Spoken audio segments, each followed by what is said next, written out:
Assalamualaikum warahmatullahi wabarakatuh.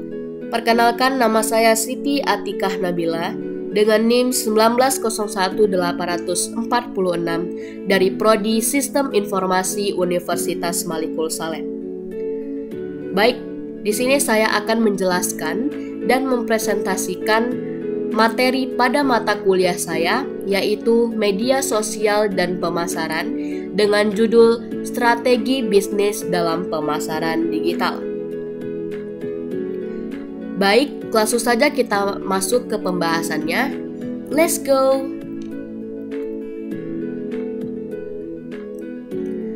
Pembahasan yang pertama yaitu strategi bisnis sebagai isu penting.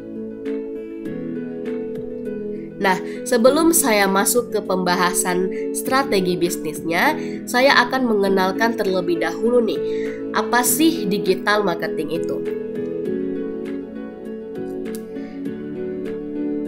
Nah, digital marketing adalah strategi atau upaya untuk memasarkan atau mempromosikan produk melalui segala jenis media digital, baik melalui internet ataupun jaringan lainnya yang saling terhubung. Jenis digital marketing. Nah, jenis digital marketing ini terbagi menjadi 6, yaitu yang pertama adalah website. Nah, website ini sangat berperan dalam menunjukkan profesionalisme perusahaan, membantu konsumen mengetahui bisnis kita, promosi yang hemat, dan media bisnis yang mudah. Yang kedua yaitu search engine marketing. Nah, search engine marketing ini merupakan upaya untuk membuat website perusahaan mudah ditemukan dalam sistem mesin pencarian.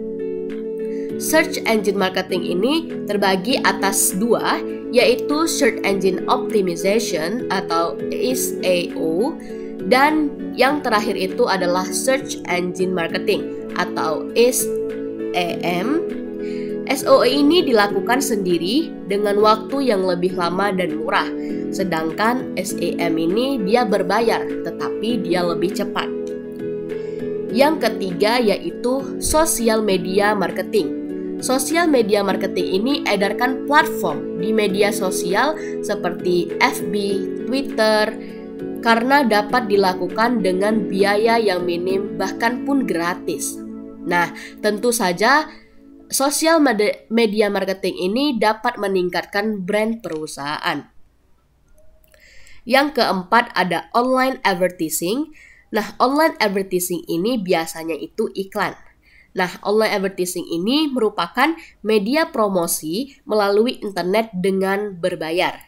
Ini mendapatkan konsumen lebih cepat dan memuaskan, namun terbilang lebih mahal dibandingkan jenis yang sebelumnya.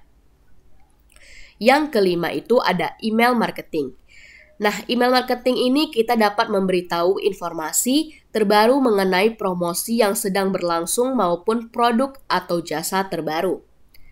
Dan yang terakhir adalah video marketing. Dengan cara ini, kita dapat langsung menjelaskan bisnis kita, menjelaskan produk kita, dan cara menggunakannya serta menampilkan testimonial pelanggan. Nah, bagaimana sih cara kita memulai digital marketing? Ada yang tahu? Baik. Nah, jadi di sini yang pertama itu kita harus siapkan dulu alat yang digunakan untuk melakukan pemasarannya. Nah, beberapa alat bantu yang dapat digunakan dalam digital marketing seperti website, akun media sosial, identitas brand dan produk, unggahan blog, jejak online atau review, feedback dari pelanggan, dan lain-lain. Nah, dalam dunia digital marketing, alat bantu ini merupakan aset bagi kita, jadi uruslah dengan baik. Yang kedua itu, kita siapkan konten yang menarik perhatian dan shareable. Konten dapat berupa foto, video, tulisan, ataupun yang lainnya. Nah, kita juga harus menentukan tujuan pemasaran dan target pasar yang disesuaikan dengan konten. Yang ketiga yaitu kita dapat memulai mengunggah dan selanjutnya kita mengevaluasi setiap unggahan di sosial media yang kita miliki. Nah, kita tentukan dulu nih mana yang memberikan feedback dan fokuslah dalam beberapa aset yang memberikan feedback yang baik bagi bisnis kita. Dan langkah selanjutnya itu kita masuk dan bergabunglah dengan forum marketplace publik. Nah, usahakan profil bisnis kita itu bagus karena itu akan berpengaruh terhadap citra brand kita. Nah, strategi bisnis, apa sih itu?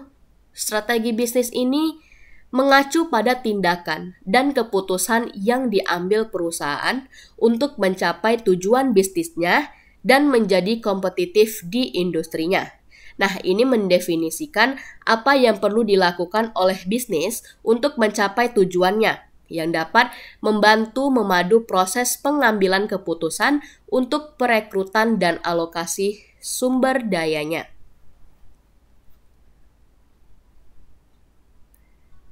Selanjutnya yaitu isu strategi bisnis.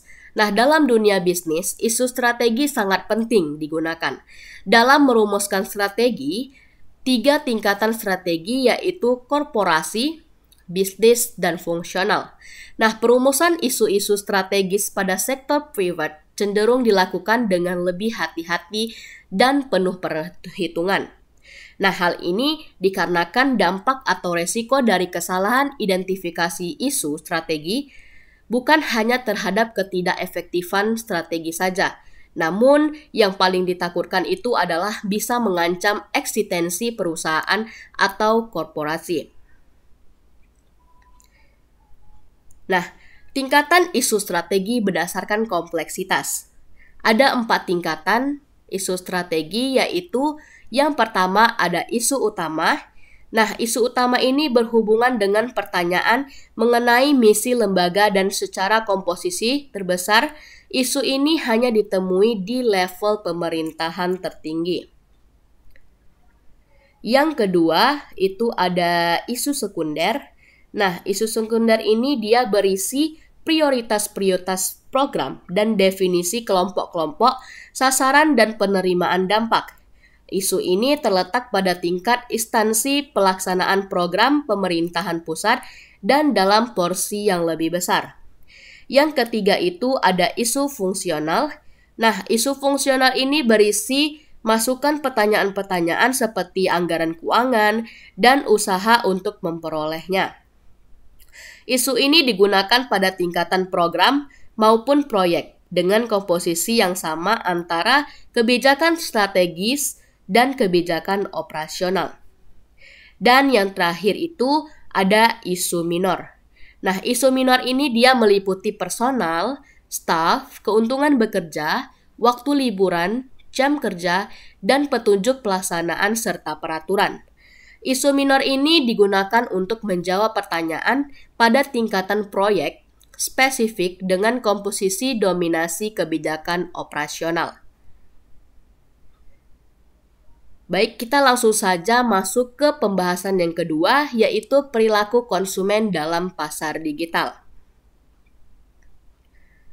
Nah, aspek yang mempengaruhi perilaku konsumen itu terbagi menjadi 4, yaitu yang pertama, kita membandingkan kualitas dengan melihat review. Nah, sebagian besar konsumen di Indonesia saat ini akan mencari tahu mengenai kualitas dari produk yang dibutuhkan dari review yang ada di internet. Nah, biasanya kita itu akan memanfaatkan halaman pencarian Google, media sosial, ataupun kolom testimonial yang terdapat pada toko online kita. Nah, contohnya saja nih, saya sendiri, saya sering sekali ketika saya belanja di toko online, saya akan melihat terlebih dahulu testimonial pada kolom testimoninya. Nah, jadi saya dengan saya melihat di kolom testimonial itu, saya mengetahui nih kualitas dari produk yang barang yang saya beli. Terkadang penjual ini tidak sesuai foto dengan yang ada aslinya itu. Jadinya membuat para pelanggan itu tidak ingin kembali lagi ke toko tersebut dikarenakan tidak sesuai kualitasnya yang terdapat di foto dan yang aslinya. Jadi itu sangat mempengaruhi perilaku konsumen. Yang kedua itu tidak mau ribet. Nah, harga murah tidak lagi menjadi satu-satunya daya tarik pelanggan. Bisa jadi kemudahan dalam pemesanan dan metode pembayaran lebih disukai oleh konsumen. Nah, tren pembayaran cashless atau non-tunai tengah naik daun. Setiap pedagang menyediakan pembayaran yang lebih mudah. Jadi, sekarang ini pembayaran cashless atau non-tunai itu sangat dibutuhkan dan sangat sudah populer pembayaran cashless atau non-tunai ini. Dan itu membuat konsumen tidak ribet lagi untuk pergi menuju ATM, begitu. Yang ketiga, kita membeli sesuai dengan kebutuhan. Nah, banyaknya penjual yang memberikan produk yang mudah dimodifikasi sesuai selera konsumen, mendorong meningkatnya tren produk sesuai dengan kebutuhan atau keinginan. Karena itu, menghadirkan produk sesuai dengan permintaan atau on-demand menjadi keunggulan. Dan yang terakhir itu selalu update style. Nah, melalui internet informasi menyebar dengan sangat cepat. Hal itu ternyata berimbas pada perubahan tren yang juga terjadi dengan sangat cepat. Internet ini juga kerap kali membuat sebuah tren menjadi trending, yang dimana dia dapat mendorong konsumen untuk mengikuti tren yang tengah terjadi. Selanjutnya kita masuk ke pembahasan ketiga, yaitu strategi promosi dalam pasar digital. Nah, ini dia merupakan strategi digital marketingnya. Yang pertama yaitu Search Engine Optimization atau SEO. SEO adalah upaya untuk mengoptimasi sebuah situs agar mendapatkan peringkat teratas dari hasil pencarian. Yang kedua yaitu content marketing. Content marketing ini dia merencanakan, membuat, serta membagikan konten tentang perusahaan. Konten ini dapat dibuat dalam bentuk unggahan blog, media sosial, artikel, e-book, infografis, serta brosur online. Yang ketiga, otomatisasi pemasaran.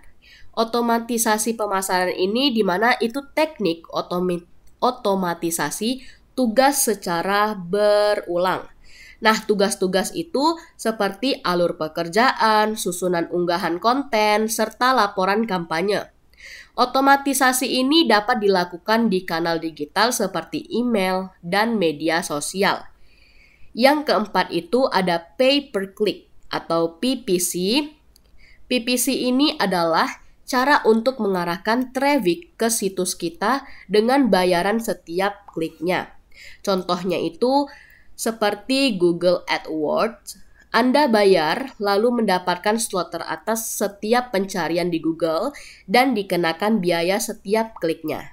Nah, selain itu ada juga Facebook Ads, Instagram Ads, dan pesan sponsor LinkedIn. Yang kelima itu ada native advertising. Nah, di mana native advertising ini dia bentuk konten berbayar yang ditampilkan dalam bentuk memiliki kemiripan dengan konten media dan penempatannya. Konten yang terlihat dan berfungsi seperti bagian dari media yang terkait. Contohnya itu adalah promoted post di Instagram dan Facebook. Yang keenam dan yang terakhir ini adalah affiliated marketing. Nah, affiliated marketing ini ketika kita bermitra dengan layanan atau situs orang lain untuk membuat komisi dengan merujuk pembaca atau pengunjung ke bisnis kita. Nah, contohnya itu yaitu hosting video ADS dengan YouTube.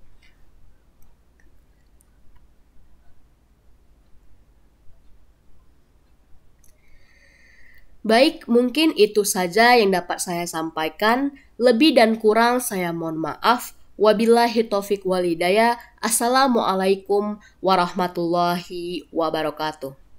Bye-bye. See you in next video.